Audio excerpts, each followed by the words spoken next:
नमस्कार, मैं हूं नरेश वत्स। मेरे साथ इस समय अमन सिंह गुजराल जो कि भारत नगर गुरुद्वारा के अध्यक्ष हैं, प्रबंधक कमेटी के अध्यक्ष हैं।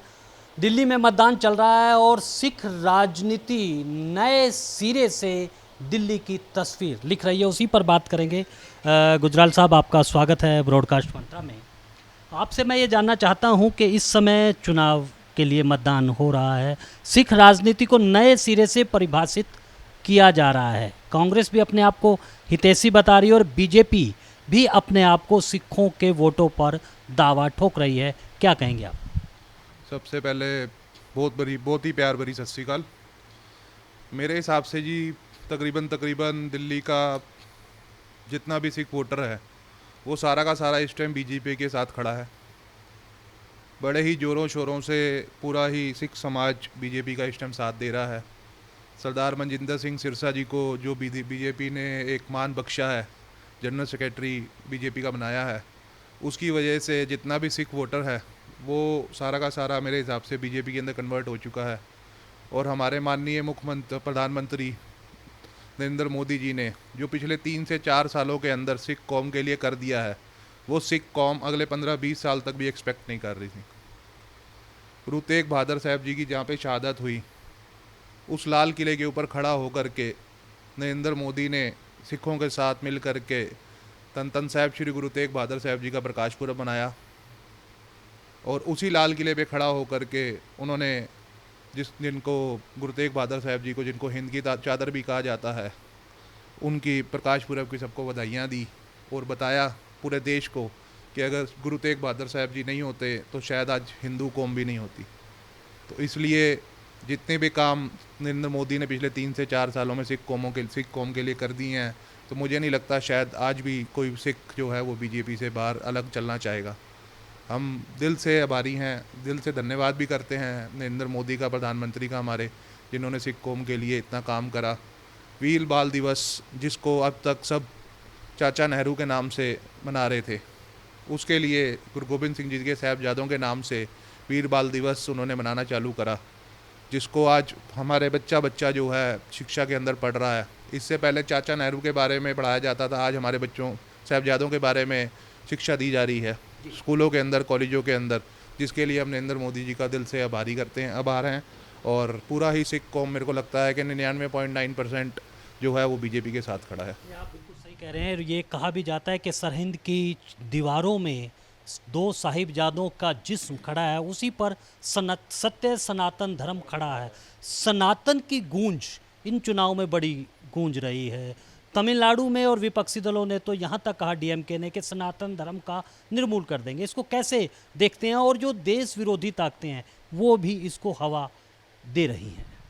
नहीं, सनातन धर्म के लिए तो नरेंद्र मोदी ने दिल से काम करा ही है।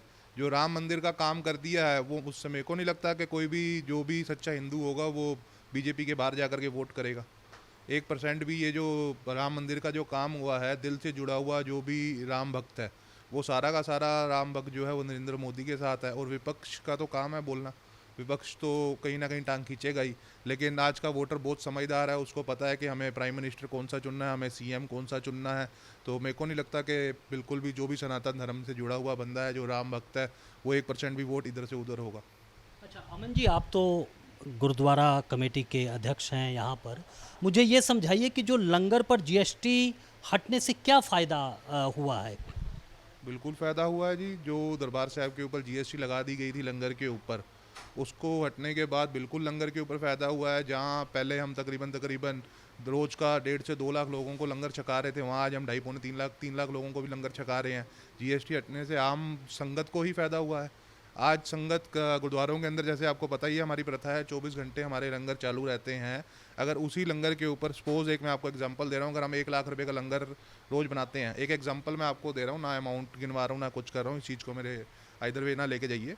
अगर 1 लाख रुपए का सपोज़ हम लंगर बनाते हैं, उसी के ऊपर जीएसटी लगा देते हैं, तो 1,18,000 रुपये में पड़ता था। आज वो भी 18,000 रुपये जो हमारा बच रहा है, वो भी हम संगत को लंगर छकाने के लिए अपना जो भी लंगर है उसके अंदर बताया जा रहा है। जो 18,000 रुपये जो जीएसटी बच रहा है लंगर का, वो सारा का सारा संगत के बीच में ही बांटा जा रहा है। तो उससे बहुत फ़ायदा हुआ है जी। अच्छा अमन जी, एक सवाल। अभी प्रधानमंत्री पंजाब में गए थे और उनका एक वायरल जो वीडियो है वो हो रहा है। उन्होंने कहा कि करतारपुर जो हमारे लिए एक पवित्र है उसको हम ले सकते थे अगर 1971 लड़ाई में जो पाकिस्तान के सैनिक के उसके बदले में। इसको कैसे देखते हैं, क्योंकि एक तरफ अखंड भारत की भी बात हो रही है और पाकिस्तान अधिकृत कश्मीर से भी आवाज़ उठ रही है भारत में आने की, इस कल्पना को कैसे देखते हैं? नहीं नहीं, देखो जी, जो अपना ननकाना साहब का जो लांगा प्रधानमंत्री जी ने खोला है, वो सिख जो है अगले 10 से 15 साल तक भी एक्सपेक्ट नहीं कर रहा था। हम दिल से आभारी हैं, ये जो काम ननकाना साहब का हुआ है इसके अंदर जितने भी सिख जो पंजाब से जुड़े हुए थे, जितना भी सिख पूरे हिंदुस्तान के अंदर देशों में बैठा हुआ, विदेशों में जो सिख बैठा हुआ है, वो भी इस कार्य से बहुत ज़्यादा खुश हुआ है नरेंद्र मोदी के। और ये जो ननकाना साहब है वो अगर आप देखेंगे तो हमारे अपना इंडिया के बॉर्डर से सिर्फ मात्र 1 से 1.5 किलोमीटर के अंदर अंदर है। तो ये तो हमारी जो सरकार है उस टाइम जिस टाइम पार्टीशन के जिस टाइम पे डिवाइड हुआ है, पार्टीशन हुआ है, उस टाइम वो सरकारों की नाकामी रही है जो वो ननकाना साहब अंदर नहीं ले पाए। आज हमारी अरदासों के अंदर, हमारे हर गुरुद्वारे के अंदर अगर हम दिन में 10 बार अरदास कर रहे हैं तो दिन में 10 बार अपने तन साहब श्री गुरु ग्रंथ साहब जी के आगे यही अरदास कर रहे हैं कि अभी हमें सारे जितने भी गुरुद्वारे धाम हमसे बिछड़े हैं उनकी हमें खुले दर्शन दें, दीदारे जितने भी खुले दर्शन हैं उनकी सेवा दोबारा हमारी झोली में डालें। तो हमारा सिख कौम तो बिल्कुल एकदम तैयार बैठा है, अगर हमारी झोली के अंदर दोबारा से सेवा आती है, जिस तरीके से हम अमृतसर दरबार साहब की सेवा निभा रहे हैं उसी तरीके से हम ननकाना साहब की भी सेवा निभाएंगे। अगर सरकार जिस तरीके से उन्होंने हमारे लांगा खोला है, अगर किसी भी तरीके कोशिश करके पाकिस्तान से ननकाना साहब दोबारा हमारी झोली में अगर उसकी सेवा आती है सिख कौम की, तो मुझे नहीं लगता कि सिख कौम किसी भी किस्म से पीछे हटने वाली है। जिस बहुत बड़ी बात कह रहे हैं कि ननकाना साहिब को अगर भारत को सौंप दिया जाए, सिखों को सौंप दिया जाए, वो सेवा करने के लिए तैयार, और भारत सरकार इस पर पहल करनी चाहिए। बिल्कुल तैयार हैं जी, 101% तैयार हैं। कोई भी हिंदुस्तान का सिख क्या पूरे देशों में बैठा हुआ सिख है, पूरे अपने दिल से ननकाना साहब की सेवा करने के लिए तैयार है। आज आपके माध्यम से मैं एक रिक्वेस्ट भी नरेंद्र मोदी जी से करना चाहूँगा कि जिस तरीके उन्होंने एक लांगा खोला है ननकाना साहब का, किसी भी प्रकार की कोशिश करके हमारी सरकार दोबारा बनने जा रही है। अब ये 400 पार सीटें आने जा रही हैं बीजेपी की, दोबारा सरकार बनती है तो अगले 5 साल के अंदर हमारी बेनती है, जिस तरीके आपने ये लांगा खोला है उस तरीके किसी भी तरीके पाकिस्तान सरकार के साथ कोई भी समझौता करके, कोई भी बैठ करके विचार करके ननकाना साहब की सेवा दोबारा से हिंदुस्तान के सिखों की झोली में डाली जाए, ताकि जिस तरीके से दरबार साहब में बहुत बढ़ चढ़ के सेवा हो रही है, 24 घंटे के लंगर चल रहे हैं, उसी तरीके ननकाना साहब भी हमारा एक तख्त है, वहाँ पर हम बढ़ चढ़ के अपनी सेवा निभा सकें। तो एक बड़ा सवाल यही है कि ननकाना साहब जो कि सिखों का एक पवित्र स्थल है उसको वापसी की मांग हो रही है, और दूसरी तरफ पाक अधिकृत कश्मीर के लोग भी भारत में आना चाहते हैं। तो एक बड़ी चुनौती और एक बड़ी मांग जो है वो सिखों ने खड़ी कर दी है कि ननकाना साहब हमें चाहिए। तो आज के लिए बस इतना ही, मुझे दीजिए अनुमति और आप बने रहें ब्रॉडकास्ट मंत्रा के साथ।